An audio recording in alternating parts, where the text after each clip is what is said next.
Here's Family Guy in 1999. It's also about just being there for the people you love. And here's Family Guy in 2025. After more than 2.5 decades on air, this show has been on one hell of a ride. And that's why today, I'm going to be going over the entire story of Family Guy so far. Looking at the highest highs and the lowest lows, I'll be breaking down the banger episodes, pointing out all the voice actor changes, digging into controversies, and everything in between. After pitching the show to a few places, Fox eventually picked it up in 1998, and then it was shaped into the show Family Guy. Kids, I just don't know if I like the idea of your father going to a stag party tonight. It's just a bunch of guys sitting around with a black marker and a checklist of the 10 Commandments. Yeah. Right off the bat, there are loads of changes here. Lois has blonde hair and her signature clothes are a different color. Meg's clothes are different too, and she's actually being voiced by Seth's sister Rachel. Seth, meanwhile, is also doing the voice of Chris, and Stewie's got a whole different color scheme completely. But what about the Family Guy? Without your thermostat. Man, how does he always know? Every father's got one. Tells you when the children are messing with the dial. Thicker glasses, bigger nose, you get the idea. And oh boy did it get backed, because later that year, the first full season of the show was released, and it would really set the tone for the years ahead. I know you guys know this, but in terms of who they are as people, you got Peter, the loving but bumbling idiot of a dad, and that's putting it mildly. Lois, the emotional bedrock of the family. Meg's your typical teenage girl, but with a heart. Chris is the mirror of his dad, pretty dense but a well-meaning kid. Brian's the voice of reason sometimes, and Stewie, well, from the beginning, Stewie is seriously evil. Oh, indeed I can. 1, 2, 3. Some of the main gang have some slight changes for the first episode of the season. Without your thermostat. God, how does he always know? Things might look more familiar from here on out. Everyone's designs look more or less how they do for the rest of the show's life. There's two differences here, though. Meg's voice actor has been swapped from Rachel McFarlane to Lacey Chabert, and Seth's taken a back seat to let Seth Green voice Chris. We could be without TV for a week. Apart from the famous five, we're also introduced to some pretty iconic characters like Glenn Quagmire. You win. All right, what do I win? Another beer. Then we've got Cleveland Brown. Look at the time. I promised Loretta I was going to trim the hedges and be tender with her. And who can forget the ultra-nice hero next door, Joe Swanson. Tonight my wife won't be the only one enjoying a pig in a blanket. There's also his wife, Bonnie. Lois Griffin. It's a pleasure, Lois. And the famous duo from Quahog's Channel 5 News, Tom Tucker and Diane Simmons. Of course, no one can see this news program, so it doesn't really matter what we say. I think I'll go get drunk and beat up some midgets. How about you, Diane? I just plain don't like black people. In terms of the season as a whole, there isn't really a defined arc or anything like that. They're kind of just standalone episodes which are just setting the scene on Spooner Street. There are some standout moments, though, of course, like when Peter committed welfare fraud and in an instant became filthy rich. Let's see, $150 a week. And with his new disposable income, Peter starts splashing the cash. Come on, you guys. I'm gonna buy us the most expensive meal we've ever had. I beg your pardon? 6,000 chicken fajitas. He even buys a moat around his house. But Peter becomes seriously guilty about his newfound fortune and decides he's gonna give back to Quahog. Well, that's true, but really he does it so Lois will forgive him because she didn't know he was a fraudster. Okay, taxpayers, here you go. This sort of stunt gets Peter in a whole lot of trouble, and his welfare fraud is exposed to the government, meaning he's got to defend himself in court, and if he doesn't, he'll be going away for a long time. And this is just in season 1, episode 1. He fails miserably at getting the court to hear his side of the story, so Lois steps up to try and save her husband. I know he only accepted that money, and no matter what, I'll always stand by him. Okay, you can go to jail with him. What? Having both his parents in jail is a big no-no for Stewie, so he uses his mind control device to change the opinion of the court. Is that your boy? What? Yeah, that's Stewie. Another great episode from the season is the episode Mind Over Murder, you know, the time that Lois started her singing career in the basement after Peter converted it into a full-blown bar. Okay, guys, thank you. You can Although Peter isn't too happy about all the guys leering over his wife. Are you a woman? No. Peter's had enough of it and decides he's going to tell Lois to stop performing in his bar, but she don't take that too well. I love singing, and I will continue to sing. But after a fire in the bar traps Peter and Lois, they realize how much they love each other. Jeez, we're screwed. But all that counts for nothing when Stewie once again bails them out with a device that turns back time.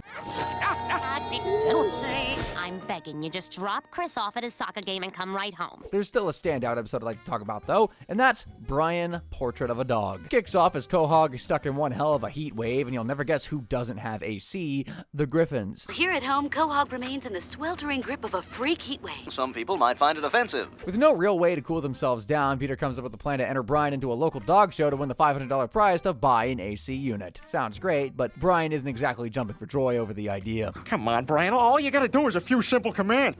Sorry, I don't do dog shows. Brian decides to put his pride on the line after the rest of the family keep nagging him, and at the competition, Brian performs a few tricks and things seem to be going great. A beautiful performance from Brain Griffin. They can already feel the AC on their face. It's surely an easy win for a dog of Brian's talent, but that's where Peter comes in. He tries and fails to impress the judges by balancing a dog biscuit on Brian's nose and asking him to beg, which, he doesn't take well. Come on, Brian. We had a deal. Yeah, well, the deal's off. Things aren't really better on the way home. Brian and Peter are at it like cat and dog, or human and dog in this case, and Brian can't take it, so he jumps out of the car wanting to get some air and clear his mind, but that just goes about as well as the dog show. Look, the name is Brian. I was just out for a little walk, that's all. Hey, down. I don't believe this. After the cop takes him home, Lois does what she can to try and get the boys to forgive each other, but Brian won't back down, so Peter does the worst thing imaginable and calls Brian a bad dog. Just eat your cinnamon bun and stop being a bad dog. Then Peter does the second worst thing imaginable and replaces Brian with a cat. Kitty, kitty. Nice and easy. That's a good kitty.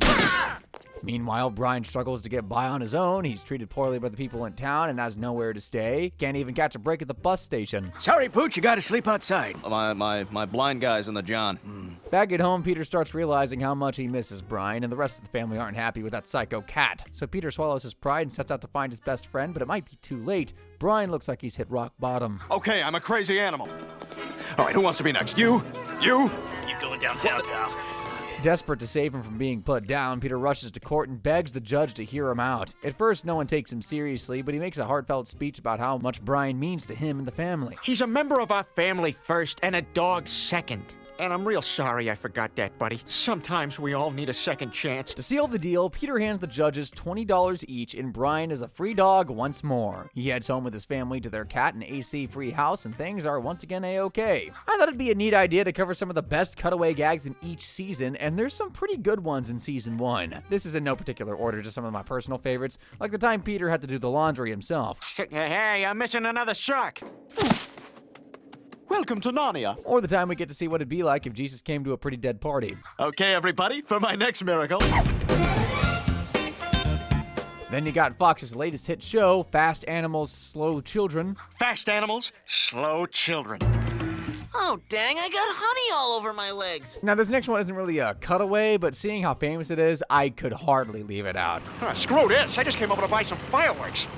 And then there's this cutaway, which is probably my favorite of the first season, when Peter gets a ghostly message in his breakfast. It says, ooh. Peter, those are Cheerios. Season 1 was a pretty big hit for Fox, so they ordered another season of the show almost immediately. As the second season kicked off, though, there was another big change in the main cast. Meg, yet again, had a new voice. Yeah, and I could be getting felt up by Kevin. Season 2 is also home to a few super important characters in the grand scheme of the show. In the very first episode of Season 2, we meet Lois's parents, Carter and Barbara Pewterschmidt. They're basically the richest people in Quahog and one of the richest families in all of the United States, period. Oh, I dropped my watch. Peter, would you be a sport and fetch it for me? And as you can see, they're not very cool with their son-in-law, which is apt considering they just openly set him on fire. Someone else we meet this season also doesn't see eye to eye with Peter. It's a little bit sadder though because, well, it's his dad, Francis. Don't be using the Lord's name in vain. We also get a glimpse of Peter's mom, Thelma, in the very same episode, but she's too busy chucking the chips down in Vegas. Hit me, you 5-card stud. Then there's Quahog's one-of-a-kind mayor, Adam West. He gets his first bit of airtime in Season 2. Thank you, thank you, thank you very much. Thank you, thank you, thank you. Another big character we're introduced to in the season is Death. Sorry, I'm not being ominous like, ooh, someone dies. I mean, literally, Death incarnate as a character. He swings by to claim the soul of Peter Griffin. Which one is Peter Griffin? He is. And no, he doesn't read Peter's soul. Instead, he sprains his ankle and crashes on the Griffin's couch. Yeah! Oh, great. Tylenol. Yeah, I asked for Advil. Season 2 is where Peter's feathery foe is first seen. That's right, Ernie the giant chicken. You son of a... The most interesting episode in terms of the time it was released and the content of the episode is Da Boom. Peter's convinced the world will end with Y2K after he has a chat with another giant chicken. Annihilating the entire planet. He drives his entire family mad, panicking about doomsday, but Peter and the giant chicken are proven right. What'd I miss? The family end up fleeing Quahog, and with the rest of the survivors, set up a base near a Twinkie factory because those things would 100% survive a nuclear winter. It's about damn time! Words should have sent. Peter was saved. You were right. All that nuclear fallout and radioactivity isn't good for the human body, and poor old Stewie finds out what happens if you get exposed to it. The Griffins then set up a new town in the wasteland, making it New Quahog, but it does turn out to be entirely fake, as the entire episode is meant to be a dream by Pam from Dallas. Left foot, right foot.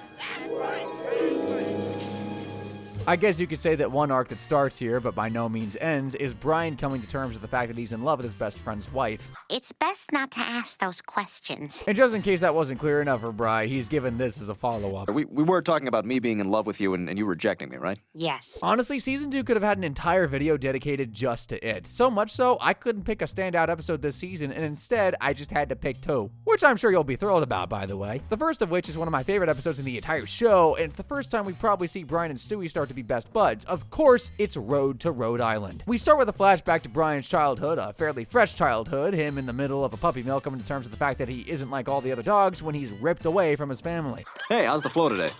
Hey, whoa! Mom! Mom, help! Mom! This flashback is actually a memory that's been plaguing Brian for most of his adult life, and in turn has caused him to have a serious abandonment problem. So his therapist suggests that maybe he should confront his mother about letting him be snatched from her. He eventually agrees, but asks Stewie to go with him. But while waiting to catch a flight, Brian hits the sauce hard. You increasingly attractive-looking woman. Having missed their flights, the pair have no other option than to spend a night in a motel, and when they wake up, they hotwire a car and head across the country to find Brian's mom. You did it! Their ride doesn't last long as the police are hot on their heels, so they end up hitchhiking in the back of a truck with a bunch of other travelers having no idea where they are. That was pretty good. Just Mayam O'Brien. Oh, you speak English? And this one explaining it. You're kidding, right? Okay. They eventually see a sign for Austin and hop out of the truck and do the rest of the journey on foot, and they find his old farm. Hello, Luke. Have we met? My name's Brian. Brian! It's bad news for Brian, though. He finds that he's left things too late, and his mom, Biscuit, has sadly passed away. But yet, he can still see her. So we had her stuffed! Mom! I'll leave you to grieve. Hey, come on, Stewie, no need for that. Anyway, Brian wants to give his mom a proper send-off and not let her become a table, so they take her out of the farm with a plan to bury her. Just say something, please. For God's sake. Although Stewie's ripped Brian the whole way to Austin, deep down he does sort of care about him, and on the train back, Brian thanks him for what he's done. I just wanted to thank you for everything you did today. Well, it hasn't been all bad. Pretty heartwarming, right? Then we get this musical number. We're off on the road to Rhode Island, just like Thelma and Louise. From the emotional depth it adds to Brian to the bond it starts to form between Brian and Stewie, it's not hard to see why this is regarded as one of the best episodes in the show's history. The next episode I couldn't help but cover is another classic, and it's E Peterbus Unum. You know, where Peter finds out his neighbors got tax refunds and spent them on gifts for themselves? Check out my new trampoline. What'd you do, sell your body to science? Quagmire got $850, and Joe got enough money to buy himself a world-class TV with headphones. So Peter's obviously thinking he's due a big refund too. He's already spent it in his head. He wants to build a swimming pool. But when he heads to the IRS for a tax audit, reject him. Well, Mr. Griffin, you don't owe any additional money. Spurred on by the rejection, Peter starts getting to work on his own pool anyway, only to cut a power line. When the electric company shows up, they inform him that town zoning laws prohibit pools. But the real shock comes when Mayor Adam West tells him his house isn't even part of the United States. Well, this is odd. What? It's not part of Quahog. You're not even part of these United States. Now, this is where anyone with a couple of brain cells would have put a stop to things, but not Petey. Instead, he declares his home an independent nation, officially christening it as Ptoria. This territory will be known as Ptoria.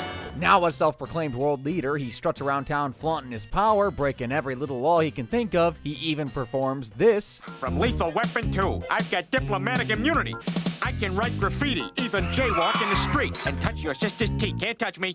Okay, I think we get the idea with that. Being an isolated world leader, Peter gets some unsolicited advice from an Iraqi diplomat and is under the impression Ptoria's territory needs to expand. So he annexes Joe's swimming pool and renames it to Joe-hio. Oh, this is the newest province of Ptoria. Let's just say this little stunt does not sit well with the U.S. government, and soon Ptoria finds itself surrounded by military tanks and missiles. Praetorian border as the sun rises on day 1. The U.S. cuts off power and water, Chris is banned from school, and Lois is forced to homeschool the kids. The U.S. gives Peter a decision to make. He either surrenders Ptoria or faces Operation Blow Your Family to Smithereens. Lois and the kids abandon him, leaving Peter no choice but to negotiate. He agrees to give up his country, returning Joe's pool, and once again, everything is as it was. Man, they're going to be talking about Ptoria for eternity. And that's the story of Ptoria. Like, can the family understand the baby, or what's the deal with that? For a season as good as number 2, it sure didn't disappoint on the cutaway front. I know I mentioned him a little earlier, but it's not hard to include Ernie as one of the best cutaway gags of the season. I'm sorry, this is expired. You son of a... From the very same episode, we've also got Peter spoon-feeding his TV. Here, Tom Selleck. Come on, come on. Hey! None for you, Higgins. Poor Higgins, what'd he do? For Peter's sins, not for denying Higgins some grub. He worries about being sent to hell. But don't worry, it seems even superheroes get sent there. Hitler? Al Capone? John Wilkes Booth? Obviously, Peter isn't in hell because he's not dead, but if he does end up dying anytime soon, Lois needs to make sure he doesn't haggle for his coffin before he does. I'll take this one, but I won't pay a cent over $60. What? $2,000. That's twice what it cost. I know these things are done in no particular order, but if I had to pick, this next gag would probably be my number 1 of the season. Trust me, Chris, sometimes it's better not to fit in. You're all stupid. See, they're gonna be looking for army guys. Despite season 2 being a hit in retrospect, when it first hit the air, the ratings weren't exactly great. It was almost canceled, but at the final hour, Fox ordered another season worth of episodes. With 2 seasons under its belt, the show doesn't really need to introduce loads and loads of new characters, but there are a few that we need to 100% mention. Like Bertram, Stewie's potential twin brother who we meet in a Mission Impossible. Man, those kids can fight, and I know just the man who'd love nothing more than to watch those two fight. A man who also makes his debut this season. Herbert the Pervert. That's a nice muscly throwing arm you got there. Thanks. Brian decides he's going to give himself a shot at making it in Hollywood by moving in with his cousin Jasper, but the whole writing gig thing doesn't go as he thought it would. Yeah, this is a message for Brian. Listen, I read your script and it just, I think it's something I'd be excited to be a part of, so, Listen, I'm just jacking you, man. The only break Brian can get in the industry is through making adult films, and he's actually pretty good at it. He wins their version of an Oscar. This is unexpected. He realizes that what's been missing from his life in LA is his family, so he packs his bags and heads back home to Quahog, leaving his dream well and truly in the pipe. He's not the only one who learns valuable lesson this season, because with his marriage on the rocks, Peter has a near-death experience, and it's his good old pal Death who shows up to teach him a lesson. Oh, Death, please don't take me now. Relax, you're not dying. Oh, thank God. Oh, yeah, thank God. Peter's taken back to a simpler time where sparks were flying between him and Lois, hopefully to give him an idea on how to treat his wife. Oh, Peter, I hear music. So he heads Lois back to the golf course where he nearly died to get the guy who sang their song to give them a live performance. Happy anniversary, Lois. In terms of the best episode of the season, there's some tough competition for sure, but for me, it goes to the episode The Thin White Line in the first half of the Brian moving to Hollywood saga. It gets underway with Brian in the middle of a talk with his therapist, explaining that he's in a bit of a rut with his life. I mean, I can't even think of a reason to get off the bed in the morning. His therapist agrees that things have gotten on top of him lately, and maybe getting out and about doing some volunteering work might put some pep back in Brian's step. He tries a few different things, mainly being a guide dog, but things don't really mesh for him, until Joe sees that Brian has a talent he may be able to put to use. Hey there, Brian. Hi, Joe. Hey, Bonnie making chicken marsala tonight? Wow, that's some nose you got. Yeah. After seeing Brian's impressive nose, he offers him a job down at the precinct as a drug detection dog. On his first day at the force, Brian manages to take down a criminal with an entire suitcase full of Colombian marching powder, which at the time was worth a big chunk of change. Brian might be enjoying his job a little too much, though. Don't move, dirtbag! It's Coke!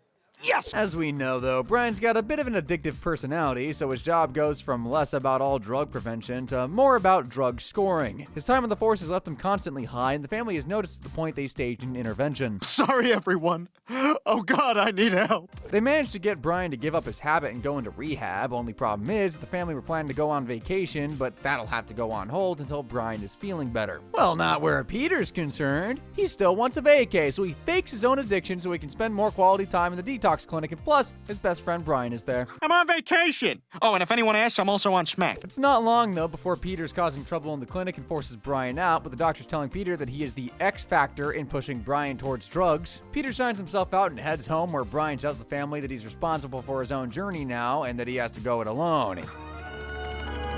Well, hold on a second. For the best cutaway gags this season, we got another strong batch. At the time Peter left his anniversary gift at the last second, so had to improvise. I hope he doesn't wait and get your gift at the last minute again. It was on eBay. He does a pretty lousy job of being a husband, huh? Well, he also did a pretty lousy job when he worked for the electric company. Down with it. Pit. Well, at least he does a good job of being a friend. Well, yeah, not entirely. Besides, I can remember a time when you saved all our butts. Yeah! Yeah, too bad I didn't get there till after the sodomy. Then there's the time the deaf team was late for the Special Olympics. Still no sign of the deaf team, I notice. Hey, you guys are gonna be late. Maybe they're not in there. And what about the time Mike Tyson had to battle his greatest opponent, the English language? We haven't done anything together like this since we saw Mike Tyson get beat. See.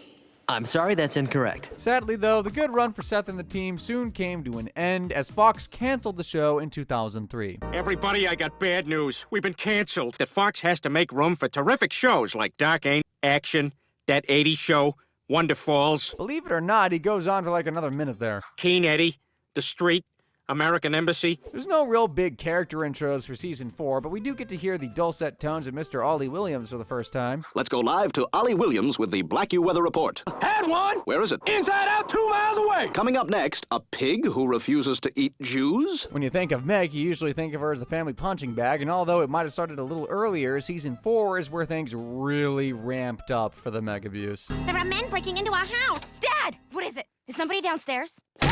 Then there's drama in Peter's friend group as he catches Quagmire with Cleveland's wife. What was that? Shut up and put some more of that sugar in my bowl. When Cleveland finds out, he breaks things off with Loretta after nearly killing Quagmire. Because I am through being your wife. Anyway, that leaves us with probably the biggest arc in the show so far, Stewie Griffin, The Untold Story. And Stewie starts questioning his life. While he's lounging around and watching the TV, he notices a stranger who looks weirdly like him. Who the hell was that? What? I say press the button, make it stop.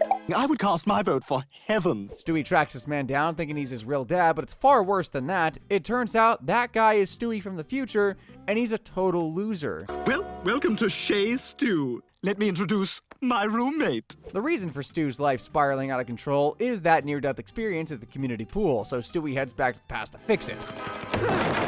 To be honest, that episode was a contender for the season's standout, but on reflection, there's only one winner. And that is, of course, Petardid. You know, the one where everyone's playing Trivial Pursuit and Lois secretly gives Peter the preschool edition questions to make him feel smart. Hey, you gotta make the game fair for everyone. Okay, here we go. What color is a fire truck? Okay, all right, fire truck. Oh, God, I can picture him now, all red and everything. Obviously, even Peter can handle those level of questions, and he ends up winning the game, but he instantly becomes unbearable, bragging and boasting like he's just discovered the theory of relativity. All your questions were incredibly easy. Yeah, easy for me. Brian can't take the boasting any longer and pushes Peter to apply for the MacArthur Genius Grant to prove just how smart he really is, so he takes the test, and it confirms what we already knew. Read 'em and weep. Peter, according to this, you're not a genius. Peter's pretty upset at the news, but everything changes when he accidentally runs over Tom Tucker. Oh, well, then don't worry about it. Oh my God! I could get away with anything! Peter quickly realizes that his diagnosis gives him a free pass to do whatever the hell he wants, and he takes full advantage. But things go too far when he tries to steal a deep fryer from a fast food restaurant and spills hot grease all over Lois.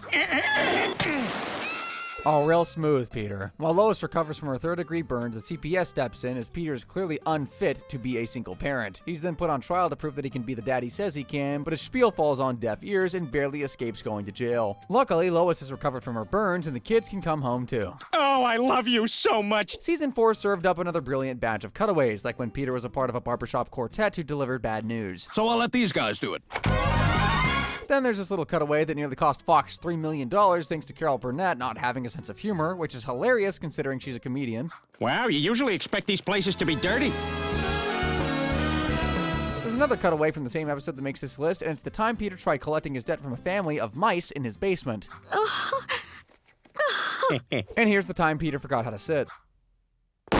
What about the time Peter forgot how stairs work? Brian, check it out! Yeah! As we move into season 5, the show starts picking up steam again after the hiatus. There's no changes to the main roster of characters here, but I just want to point out a couple of quick character things like Stewie's slow transformation. I love you. What? What'd you say? Olive juice. And this season is also the very first season we see Lois cheat on Peter. Mr. President, I need to have a word with you. Hey, you want to give me that cigar? I'm ready to smoke it now. It's kind of the start of a slow decline for the character of Lois. Season 5 sees Stewie's character take another little turn as he starts liking Lois. I know, sounds crazy, but it's thanks to her saving Rupert's life. Good as new. It's really him. I don't believe it. Anyway, all that lovey-dovey stuff doesn't last long because Stewie eventually goes back to hating Lois after she tries giving him the cold shoulder. Yeah, forget it, you neglectful, swag-bellied measle. Well, now you're too late. I hope they charge you with child abuse for my broken arm. Season 5 is also where Brian meets potentially the love of his life, Jillian, but he's been hiding her from the family for some unknown reason. Oh my God, Brian!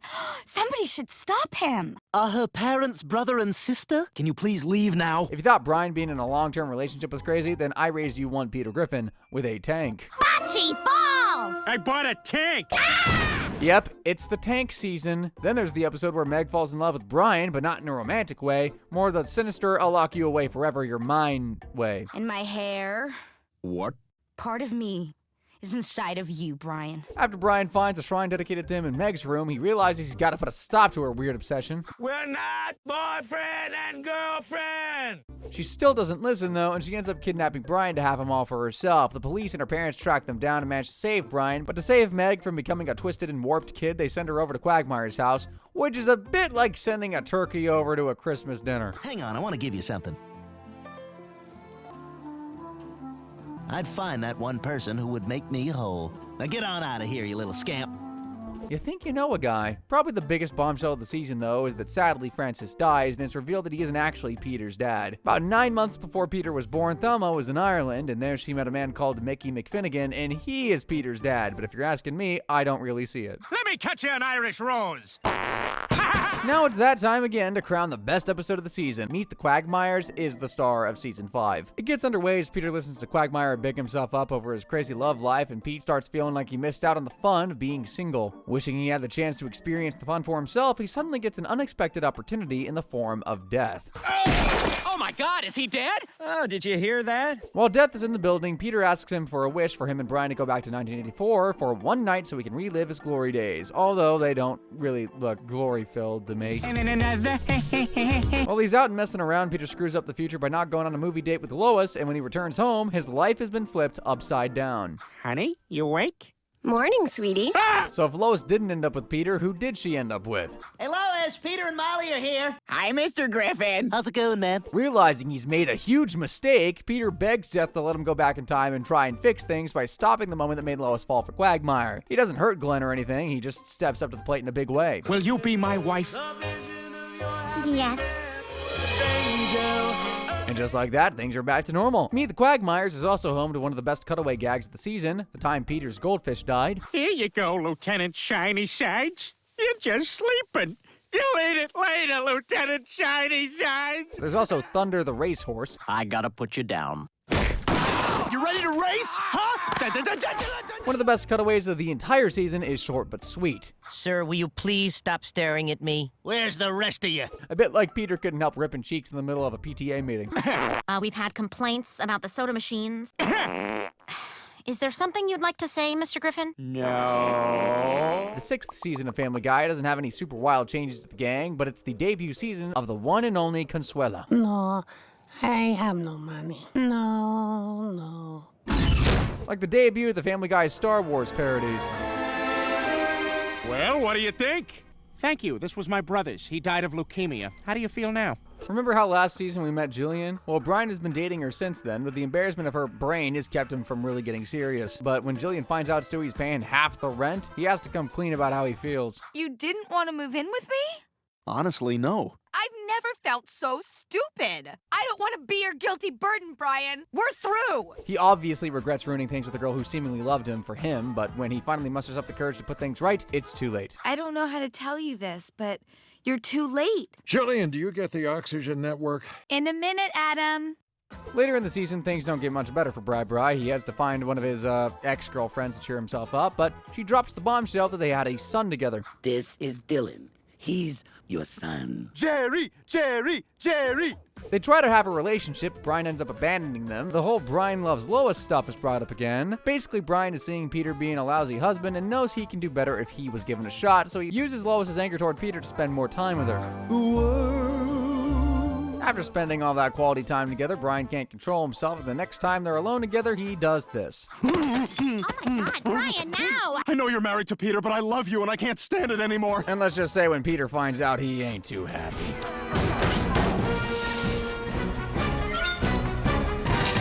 Stop it! Get off my The husband! pair realize they can't just knock the living daylights out of each other forever, so they patch things up, and Brian promises to never make a pass at Lois again. For Lois' birthday, Brian got her some cruise tickets, and she and Peter are about to set sail on a little vacay. Problem is, Stewie can't believe his mom is ditching him, so he does this. You pay me now?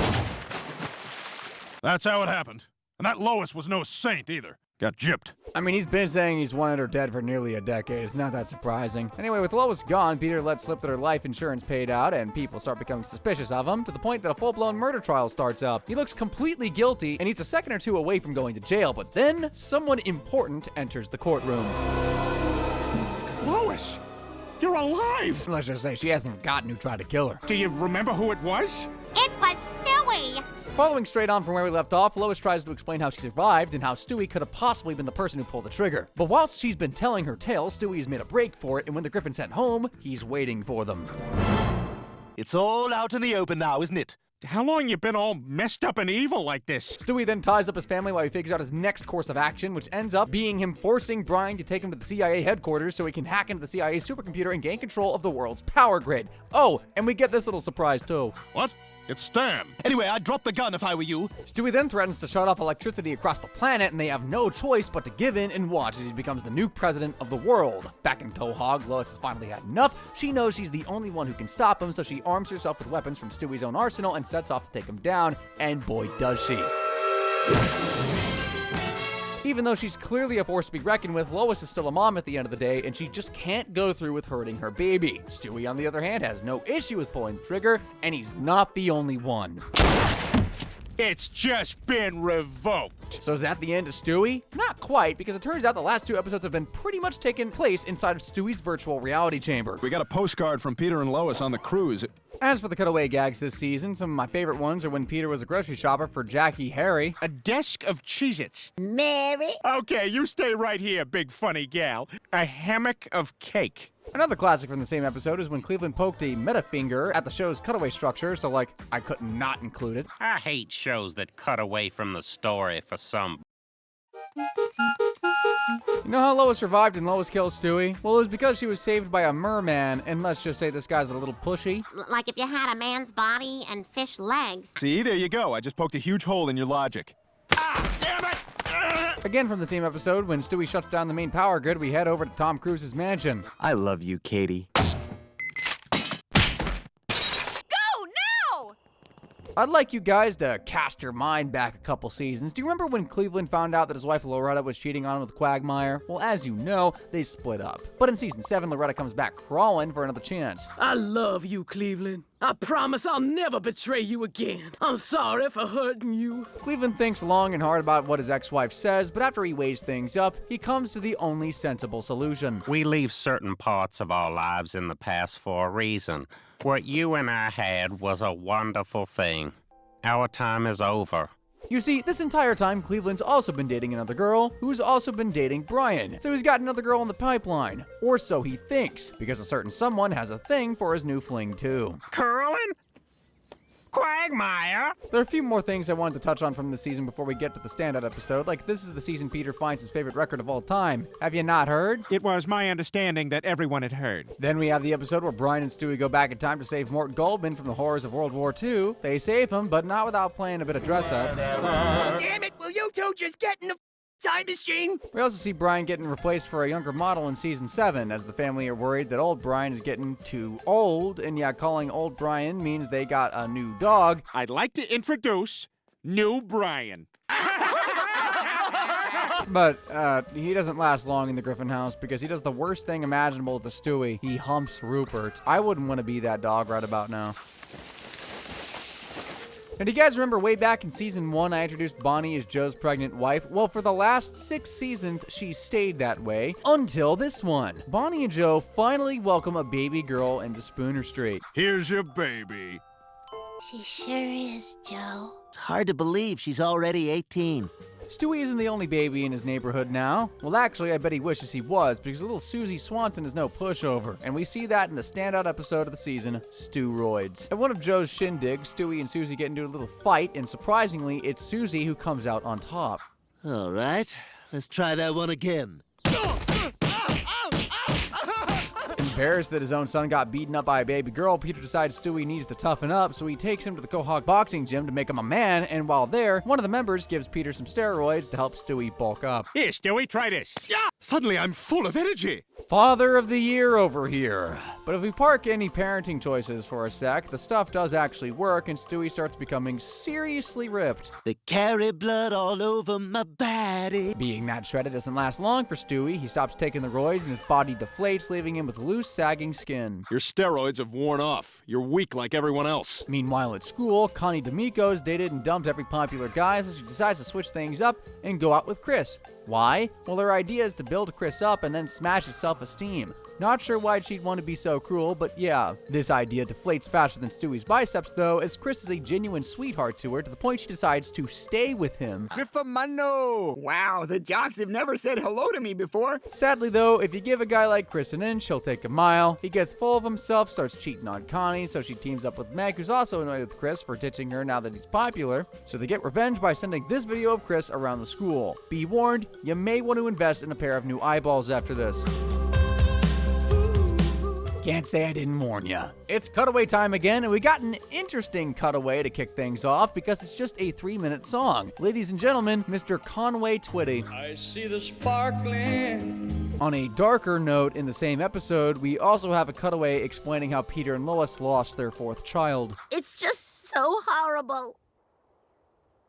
I was kind of right. Well, here's Horton hears domestic violence. I don't think it's easy, but yes, I do think you like it. Yeah, some of these are really dark. But on a lighter note, here's Carter trying to remember the words to his Bangle record. My back is hurting from the chair. Or we're straight back into the edgy stuff as we see the time Peter was a strawberry. Hey!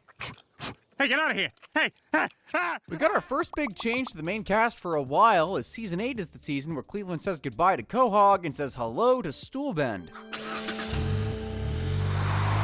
He moves across the country to be with his new wife and childhood sweetheart, Donna. Well, originally he was going to California and only met her by chance, but you get what I mean. Couple of days on our way to California. We have a spare room at our house. Do you guys remember back in Season 5, I showed you Lois cheating on Peter for the first time? Well, by Season 8, she's comfortable enough to cheat in front of him. I've been waiting for this for years. Also, tagging along with us into Season 8 are a couple of new characters. We know that Cleveland is headed over to Stoolbend, so he's no longer part of the gang, but the guys are missing him, so much so they try to replace him with another guy called Jerome.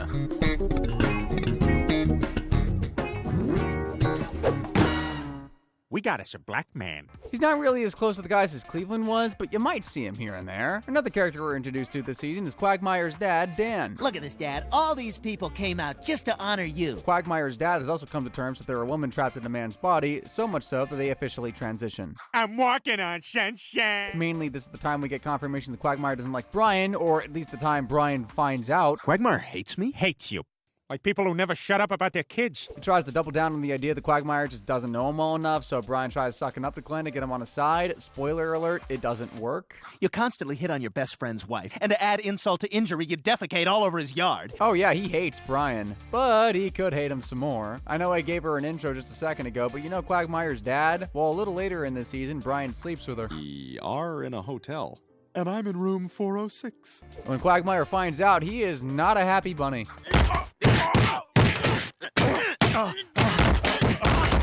It's not an arc or anything, but next I want to touch on the episode Brian and Stewie, as it was nearly a standout ep. The pair get locked in a bank vault and start contemplating every part of their life. Brian even opens up to Stewie about his struggles with suicide. I don't know. Sometimes it's... What is? Everything. Just having the gun here, it helps. This episode might not be your favorite, heck, it might not be my favorite, but it is the episode that consistently tops the charts for Family Guy's best episode. As the title suggests, Stewie introduces Brian to the multiverse theory and reveals a remote control that lets him travel between alternate universes. He wastes no time testing it out, taking Brian to the world where he got this genetically mutated jacked pig. Brian, look what I won! Wow, what'd you win that for? Oink. In this universe, Christianity never existed, meaning there was no Dark Ages, so science managed to advance 1,000 years ahead of its time. Which also somehow means we get this version of Meg. After Brian pinches himself a million times to see if he's not dreaming, the pair start hopping through various universes, and I'd be lying if I said I didn't have a favorite, because you know what today is? It's a wonderful day for pie. It's a wonderful day for pie, and they'll tell you real sweet with a musical tweet. Brian and Stewie don't stay too long, though, as they need to get back home, but the problem is they're kind of tangled between universes and end up cycling through them before landing in one where humans are subservient to dogs. Obviously, Brian is like a kid at Christmas and immediately wants to stay. Oh, yeah. But when he and Stewie fight over the remote, it slips from their hands and shatters on the sidewalk. Stewie lets Brian leash him before the pair make their way to that universe's version of the Griffin house where they meet the dog versions of the Griffin family. My wife, Lois. And this is our human, Brian. Nice to meet you. Dog Stewie wants to play with human Stewie and takes him aside for a chat where he reveals that he's also discovered how to travel between universes, but has a much better system. One that allows him to input exact coordinates instead of just jumping around randomly. That's Joe. He's our local human catcher. They take Stewie to the pound, but he's quickly busted out of there by Brian, Human Brian, and Dog Stewie, and they race back to their house to open a portal back to the original universe. Human Brian even asks to come because he can have his own life. He can be someone. He can do great things. He can... Full potential. Oh my God, he got hit by a car! And actually, one of the funnier cutaways this season, the time they took out my boy Mary McCheese. Then we got this left field cutaway of Peter and Lois sleeping together, but it's being acted out with action figures by The Rock. I can't imagine what was said to The Rock's agent to get him to do that. If you're wanting something edgier, though, then here's this from Brian's Got a Brand New Bag. I have high hopes for this. I had a Cliff Bar before we started. Have you guys ever wondered if when you die you get reincarnated, like coming back as a dog or a bird, or in Quagmire's case, a rubber? All right. No, not all right. If that wasn't controversial enough for you, then here's the time Goofy was sent to hell. And by the time season 9 rolled around, fans have already started noticing that a few episodes didn't have that Family Guy charm they came to love from earlier seasons. No big character additions this season either, but you know how the saying goes, if it ain't broke, don't fix it. But there is a change I'd like to mention here as another signpost of things to come. Lois's battle with alcohol.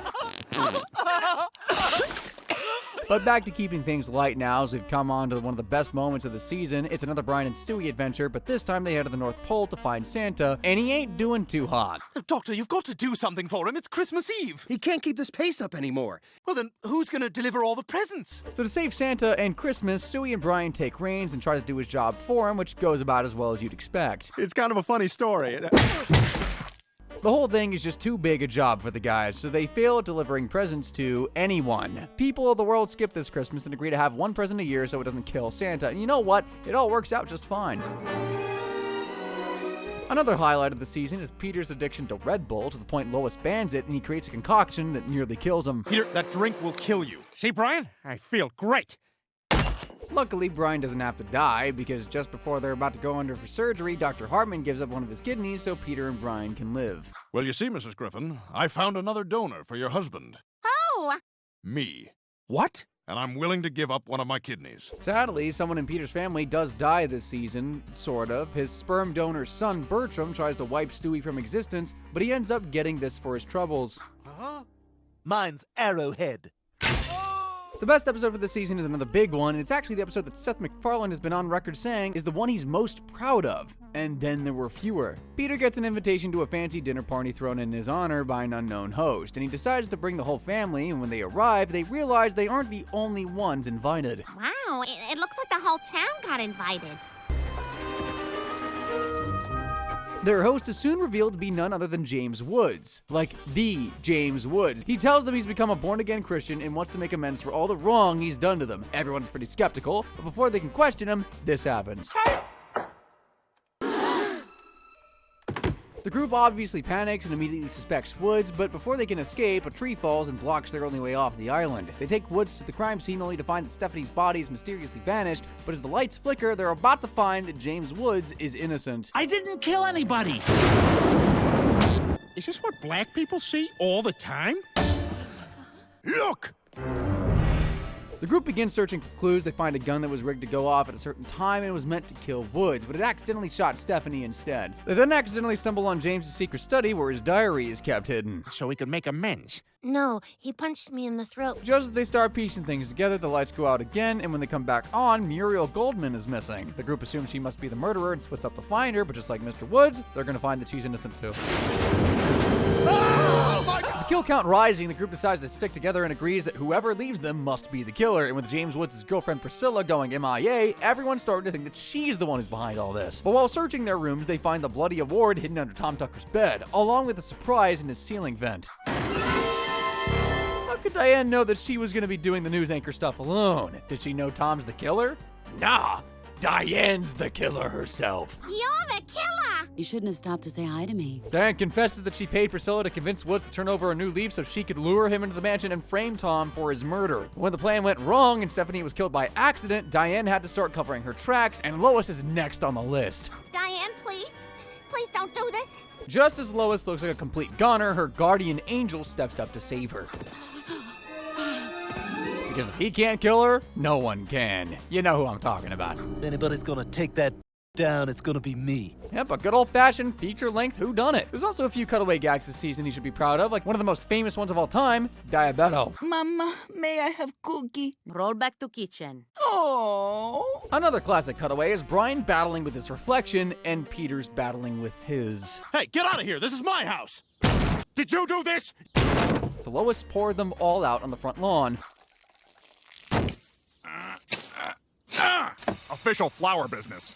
Joe's actually Stan from American Dad. Good morning, USA. The sun in the sky has a smile on his face. And remember the Kool-Aid guy? Well, in the hand that rocks the wheelchair, Stewie's evil twin beats him to a pulp. Oh no! Oh yeah! Now that's worthy of an oh no. Season 10 is a pretty important turning point in the show's history because it's the last season that Seth MacFarlane actively worked on, the biggest of which is Joe and Bonnie's son, Kevin. Kevin was in and around the show during the early years, I didn't touch on that. Meg had a crush on him for a while, but since season 3, he's been on military duty. And recently, news got back to Bonnie and Joe that he was missing. Well, you'll never guess who turns up for Thanksgiving. Kevin Swanson! Son! You're alive! And the other character who shows his happy mustache face again is Cleveland. With a 5% chance of getting inherited by a rich guy. As for the other highlights of the series, Meg finally turns 18 after being 17 for over a decade, and you'll never guess who's ready to pounce on her as soon as she's an adult. Okay, you're 100% gonna guess. Happy birthday. Hey, where's that Pinky going, huh? What's he do? Get back here. They actually end up dating, but are soon broken up by Peter and Lois. When it comes to the solid episodes of the season, Season 10 has another classic on its hands, and somehow that's true twice. Because I'm talking about Back to the Pilot. You know the time Brian finds an old tennis ball which sparks a memory about another hidden ball in the garden that he buried many moons ago? As we know, we don't have to ask Stewie twice to time travel, so the pair go back to the past. Or more specifically, the day of the first episode in 1999. Meg, you don't need to change the way you look. After a little reminiscing, Brian and Stewie find the ball and head home, but when they get back to the present, things are a little different. For stopping the 9/11 terrorist attacks and saving our country. We all know that changing the smallest part of the past can change the future forever, and without 9/11, there was no wave of fear to help Bush secure a second term. As a result, he lost the 2004 election, and instead of invading Iraq, he spearheaded a second civil war. Oh my God!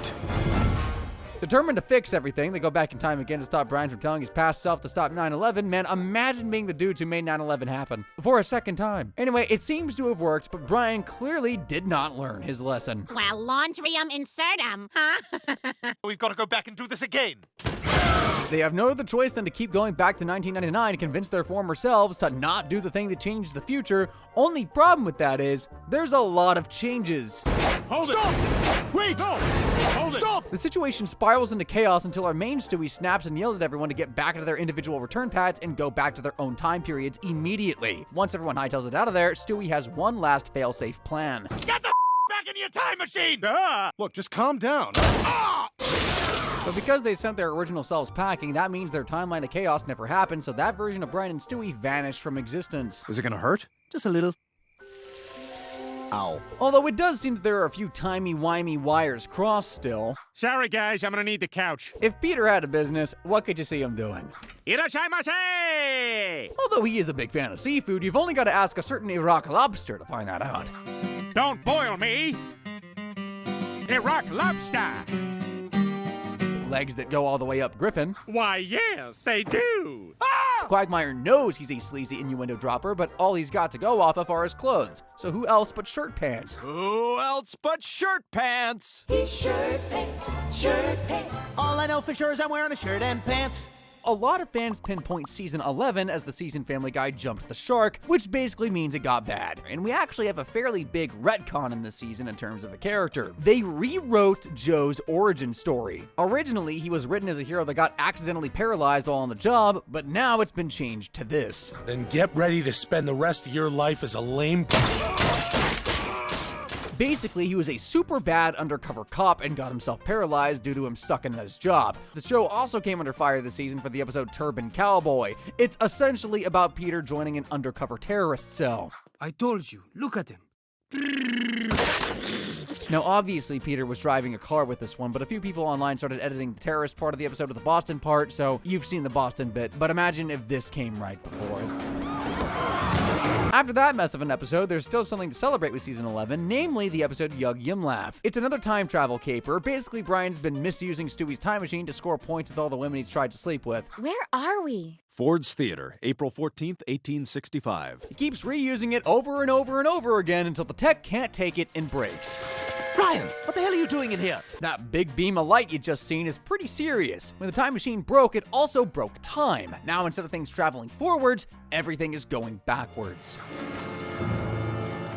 But with time moving backwards, it doesn't go at the same rate it happened. Oh no. Due to time dilation shenanigans, things start going faster and faster and faster. And that means Stewie and Brian will have to relive some pretty disturbing things in reverse, like the time everyone drank Ipecac in season 4. Is that the Ipecac bottle?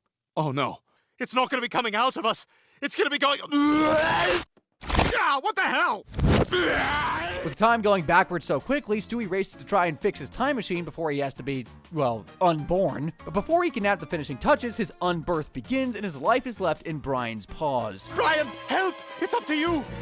My life depends on it! Brian's only hope is doing the exact opposite of what he did to break the machine, so he turns the dial the opposite way, and it looks like it's working. Maybe if I turn it in the other direction. Time starts ticking normally again, but the question is, has he saved Stewie? He's so beautiful. There are still some good ones, like the time Brian was being used as a cancer-checking dog. It's nice to have a clean bill of health. The key is weekly follow-ups. My boyfriend thinks he might have prostate cancer. Nope, doesn't. Or when Peter and Lois got some pretty hard-hitting fortune cookies. Just something about perseverance. What does yours say? There's also the time Peter played Audrey 2 in Little Shop of Horrors and ended up soiling himself. Mrs. Andrews, I pooped in the pot again. It's really bad this time. And we also see Peter going through his anime phase this season. Hey, Lois, go force! But probably my favorite cutaway from season 11 is when Brian swaps Peter's "can't believe it's not butter" with real butter. I can't believe... I don't know, Doctor. Your husband murdered 3 children. Season 12 is the first season in a while that really shakes up the main cast. We find out in Mom's the Word that Peter's mom died. Peter, your mother is dead. You just host New Year's Eve and talk funny. I mean, if you think back to Peter in season 1, he was a loving father, a well-meaning husband, basically just a guy trying to cope with life. But in season 12, this is who he becomes. Dad, I don't want to do this. Stay still! Hey, Dad, that's a cool whip. After 4 years away from Quahog, this is the season Cleveland finally returns as a full-time cast member. Home sweet home. This house is a disastrous area. In the life of Brian, Stewie and Brian are getting ready to play some hockey when a speeding car comes and guns Brian down. Brian, look out! In the wake of Brian's death, the family decide they're going to get a new dog called Vinny, and he's sort of the opposite to Brian. Oh, how could this happen? He just got into SUNY Albany. Oh! Think of him as like Tony Soprano's dog. He's rough around the edges, but a pretty chill guy. As you can imagine, though, something like this would cause a pretty big uproar, and fans were not happy with how Brian was killed off. They didn't have to worry for long, though, because in 2 episodes' time, Vinny would play a pretty big part in bringing Brian back. Long story short, Stewie saw a version of himself with the teleport return pad, and Vinny helped him steal it so Stewie could go back in time to save Brian. Which would mean Vinny loses his new family and ends up back in the pet store. Not some stupid baby's best friend, right? Good dog, Vinny. With the pad, Stewie zooms at the past to save his best pal. Ryan, look out! You're alive, my friend! It's slim pickings in season 12 in terms of cutaways, but there's 3 good ones I'd like to show you. The first is from the time Peter had a transition surgery. And now I feel comfortable, finally, in my leathery, scaly skin. Here's the time Peter changed the habit of a lifetime and actually went grocery shopping by himself. Hey, I'm home. I got groceries. You what? We were out of some stuff, so I... I've got one thing in this lifetime. Okay, so Lois doesn't want him to go grocery shopping, but she does want him to shop around for new partners so she can watch him, you know, Did you like that game of Mysterious Intruder, Lois? Mine is. Let's do it again. Now we're on to season 13. Yay! After the revolving door that was season 12, season 13 calms down completely on the character changes front, but there are a few episodes I want to cover from this season. The big one for me is Stewie is Inciente. Stewie is getting real sick of Brian swerving all their plans to the point he's starting to feel like they're not best buds anymore. This isn't fun for me, watching you text. But I gotta go. I have a date. We need a baby, and we need it now. So Stewie decides to go full crazy and collect some of Brian's DNA so he can impregnate himself. I'm going to need you to change the cat litter. We don't have a cat. They then have these gross hybrid kids that they really can't look after. I don't know why anyone would want to be a parent, especially to 4 children. The pair end up giving the kids away to a pet store. Hey, it's their problem now. But in stark contrast to that is the episode, The Simpsons Guy. And yep, you guessed it, they're finally crossing over. Starts with Peter getting annoyed by an unfunny comic strip that inspires him to make his own. At first, his art is a hit, but things take a turn when one of his strips offends women and everyone turns against him. Because you spent 2 minutes of the last segment applauding a red velvet cake. His appearance on that TV show leads to the Griffins being banished from Quahog. After driving all night, they stop at a gas station, but while they're trying to pay for their gas, their car is stolen, leaving them stranded in a little place that some of you may find familiar.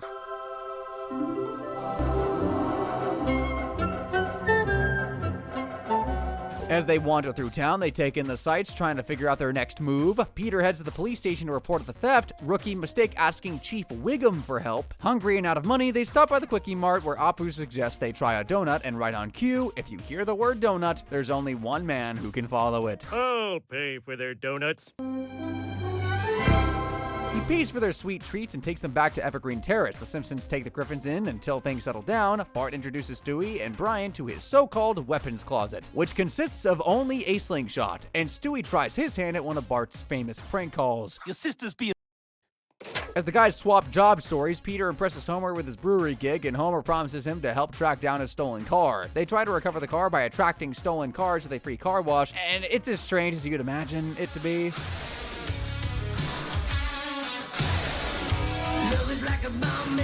Thanks to Mall Man, the pair end up finding Peter's car, and they celebrate at Moe's, where Peter introduces Homer to Pawtucket Patriot Ale. Homer notices the flavor of the beer. Turns out that Pawtucket has been lying. Look at this, huh? Your beer is in big trouble. After that bombshell, a fierce legal battle breaks out over which beer is real, and the judge, which for some reason is Fred Flintstone, rules in favor of Duff, pointing out that both are ripoffs of his beer, Bud Rock. Now the court ruling is done and dusted. Both Peter and Homer need to settle their differences. A handshake? Nah.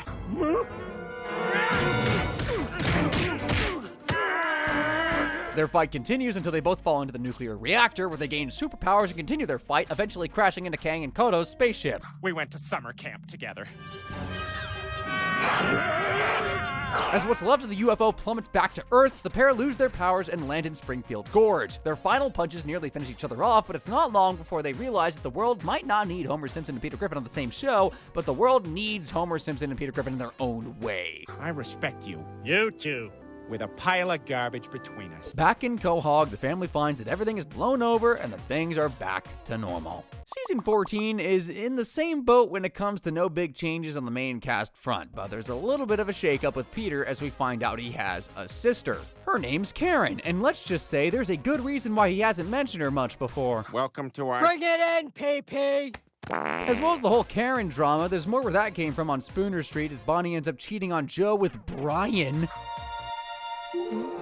They end up leaving town together to start a new life, but Joe tracks them down, and Brian and Bonnie realize they aren't supposed to be together, so she hops back on over to Joe to keep the status quo. Will season 15 be any better? Nope. but you guys expected that. Like, the episode Inside Family Guy is a pretty interesting spin on the show. It's basically like a behind-the-scenes meta deconstruction of the show, like as if the Griffins are actors playing characters on a show called Family Guy. Oh, yeah, it's great, doing a show with your family. And then you go home after work and catch up with the family. Like the episode Hot Shots, where Peter and Lois become anti-vaxxers and cause the whole quahog to break out into measles. Is anyone else feeling feverish, achy, and acutely sensitive to light? Then there's the episode where Peter's multiple trips to the sperm bank finally catch up to him. We're all your children. We came from your semen. If that wasn't bad enough, one of his own sons makes a pass at Lois, and she goes along with it. Peter eventually finds out about his son's attraction to his wife, and he goes berserk.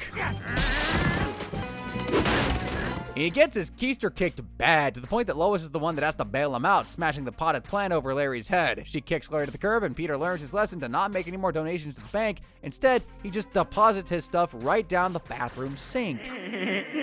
We have fun down here. Season 16 is yet another season that the critics panned, but also said had glimmers of gold in, like the episode The D in Apartment 23, where Brian writes what he thinks is a funny tweet, but he ends up getting canceled for it.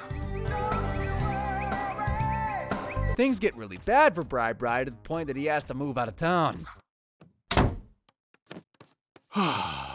He actually stays out of the family home for a while, 2 whole episodes. He makes his return in Crimes and Meg's demeanor. Well, it's great to be here. I couldn't stop thinking about all the stuff I was missing being away from you guys. And then there's the episode where Stewie creates a device to switch his and Brian's bodies. My hand? I mean, your hand! Stewie, I think it worked. But the whole thing goes wrong when the machine breaks and the whole family ends up in different bodies. That Dr. Johann sure knows his stuff. Well, season 17 is probably pound for pound the worst season of the show. I mean, the opening episode of the series is all about Brian meeting and marrying a girl called Jess who's got cancer just so he can look like a good guy. It would be my honor. Oh, Brian, yes! But as soon as they tie the knot, Jess gets some pretty unexpected news. Her cancer's clear, and she can now spend the rest of her long life with Brian. Jess, I wish we had 1,000,000 years together. The marriage is a total disaster for him, too. Jess starts putting on weight. Brian resents her to the point he literally lets her die. Oh my God, are you choking? Maneuver. How do you do the Heimlich maneuver? Every time I try to type Heimlich, it... Another universally disliked episode from this season is Trump Guy. Now, don't get me wrong, there's a lot of stuff you can make fun of Donald Trump for. I'm not interested. Also, just a quick one in terms of character. By this point, Lois has kind of just gone off the deep end with her alcoholism. Vodka in the bushes.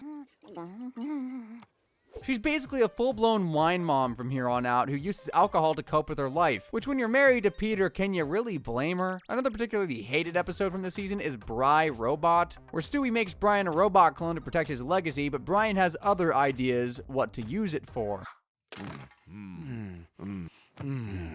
I'm a robot, you. This episode is a DVD commentary over another episode. He came back! How is he? Man! Thanks, Ollie. The 18th season of the show marked 20 years since the pilot back in 1999, but at least they're not a hot mess. We see yet another version of when Peter and Lois met in the Friends spoof episode, Peter and Lois's Wedding. There's something I want to ask you. Will you marry me?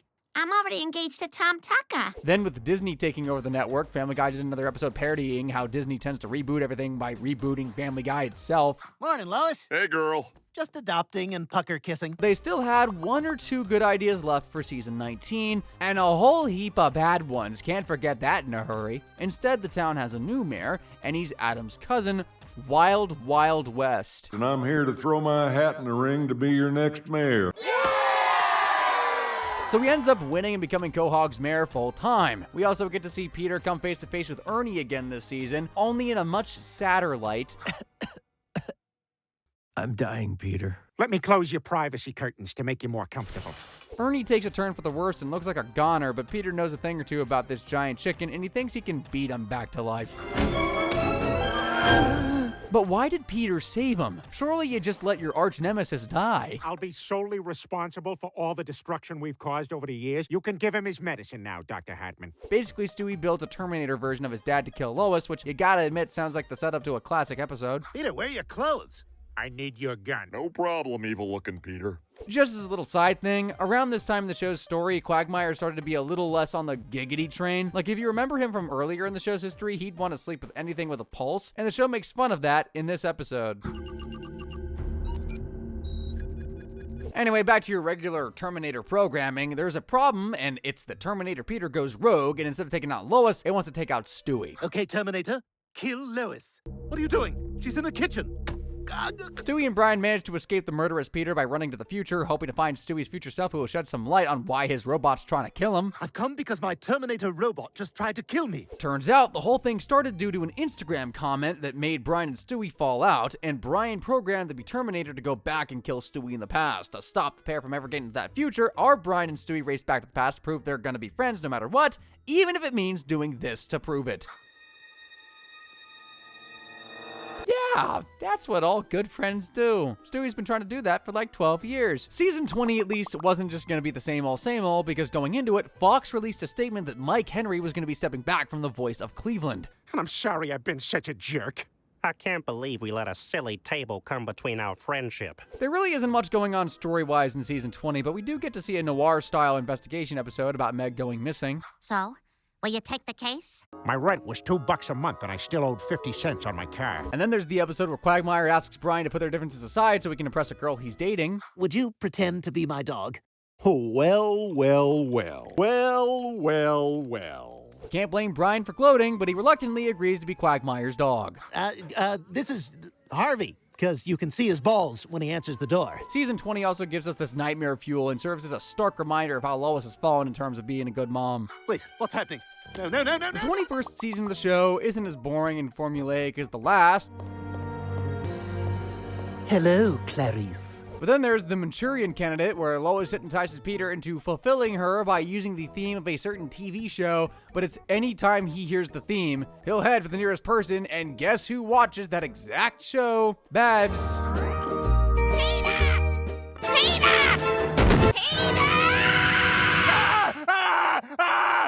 There is a pretty big story switch up in the season 2 because after Brian's Instagram gets hacked and Brian, Stewie, and Meg fly out to Russia to fix it, Meg figures she'd be better off staying there. This is a country where female body hair is encouraged. When Ivan made love to me... Please stop. Well, that Ivan's clearly a special guy because Meg stays in Russia to marry him. My darling has appetite of Siberian. Meg does end up coming back to Quahog at the end of that episode, so it was a pretty short-lived new life in Europe. When season 22 made it on the air, it was with a pretty reduced number of episodes. All in all, 15. Probably the most standout episode from this is Baby, It's Cold Inside, but it's not really a standout for good reasons. Basically, on their anniversary night, Lois and Peter are out skinny dipping in the ocean where they see a scary dorsal fin. Any guesses for what Peter does next? Nice and romantic. After acting like a scaredy cat and nearly getting his wife killed, Peter starts to feel like less of a man, so he tries to set up another date night. Why? Well, he wants Lois to fall into the water so he can jump in and save her from the shark. You know, like, right his wrongs. But it doesn't pan out that way when he's the one who falls in. Who's gonna save Peter from a hungry shark? Yep, like a big baby, Peter needed Lois to save him. And here we are, finally, on the latest season of the show, season 23. And there are some interesting episodes this season, and by that I don't mean good, like the episode where Lois starts doing her own stand-up routine. So, the other day, Peter sits me down. She's also clever about his obesity. Then there's the episode where Brian ends up saving Quagmire's job and the lives of a plane full of people by performing an emergency landing when both pilots are hit with some serious food poisoning.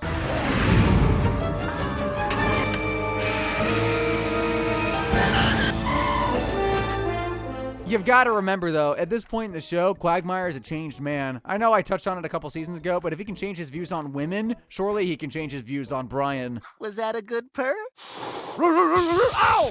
And when a woman says no in this house, it means no. Nope, his feud with Brian's gonna last a lifetime. Well, we finally got there. That was the entire story of Family Guy. If you've somehow not had your Family Guy fix at this point, then head on over to my channel and check out all the other videos I've done on the show. Thanks for watching.